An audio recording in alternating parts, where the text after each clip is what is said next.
नमस्कार, मैं शिविकांतिका। आप सभी को नवरात्रि की हार्दिक शुभकामनाएं। आज हम प्रवेश करने जा रहे हैं श्री दुर्गा सप्तशती के 7वें अध्याय में, चंड और मुंड का वध। ऋषि बोले, इसके पश्चात शुंभ की आज्ञा पाकर वे चंड मुंड आदि दैत्य चतुरंगिनी सेना के साथ अस्त्र शस्त्रों से लैस हो चल दिए। फिर गिरिराज हिमालय के सुवर्ण में ऊंचे शिखर पर पहुंचकर उन्होंने सिंह पर विराजमान देवी को देखा। वे मंद मंद मुस्कुरा रही थीं। उन्हें देखकर दैत्य लोग तत्परता से पकड़ने का उद्योग करने लगे। किसी ने धनुष ताना, किसी ने तलवार संभाली और कुछ लोग देवी के पास आकर खड़े हो गए। तब अंबिका को उन शत्रुओं को बड़ा क्रोध हुआ। उस समय क्रोध के कारण उनका मुख काला पड़ गया, ललाट में भौहें वक्र हो गई। तब वहां से तुरंत विकराल मुखी काली प्रकट हुई, जो तलवार और पाश लिए हुई थी। विचित्र खटवांग धारण किए और चीते के चमड़े की साड़ी पहने नर मुंडों की माला से अलंकृत थी। उनके शरीर का मांस सूख गया था, केवल मात्र अस्थि पंजर शेष था, जिससे वे अत्यंत भयंकर जान पड़ती थी। उनका मुख विशाल था, जीभ लपलपाने के कारण वे और भी डरावनी प्रतीत होती थी। उनकी आंखें भीतर को धसी हुई और अंगारे के समान लाल थी। वे अपनी भयंकर गर्जना से संपूर्ण दिशाओं को गुंजा रही थी।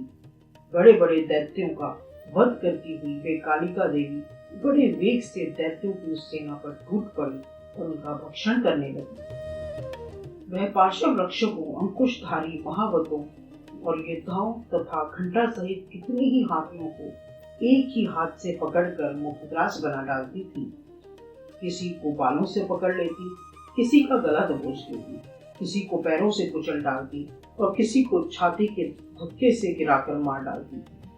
वे असुरों के फेंके हुए बड़े बड़े शस्त्र मुंह से पकड़ लेती और रोष में भरकर उनको दांतों से चकनाचूर कर डालती। काली ने बलवान एवं दुरात्मा दैत्यों की वे सारी सेना खत्म कर डाली, खा गई और कितनों को मार गिरा भगाया।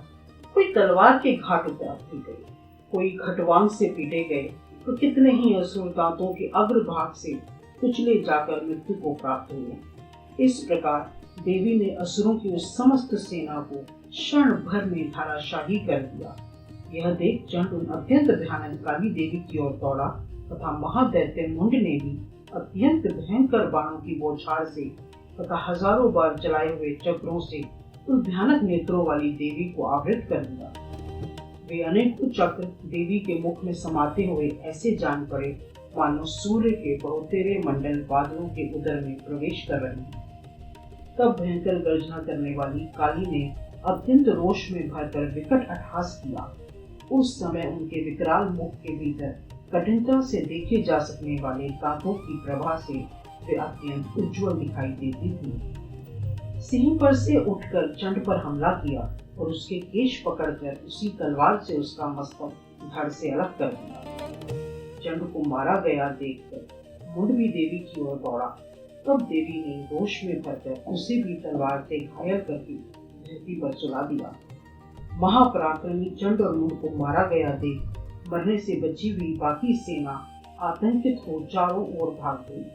तत्पश्चात काली ने चंड और मुंड के मस्तक हाथ में ले चंडिका के पास जाकर प्रचंड अट्टहास करते हुए कहा, देवी, मैं चंड और मुंड नामक इन दो महाअसुरों को भेंट करने के लिए लाई हूँ। अब युद्ध यज्ञ में तुम शुंभ और निशुंभ का स्वयं ही वध करना।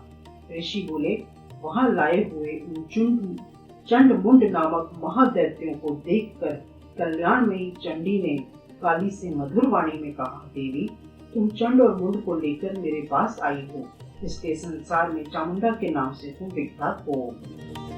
इति चंड वध नामक 7वां अध्याय।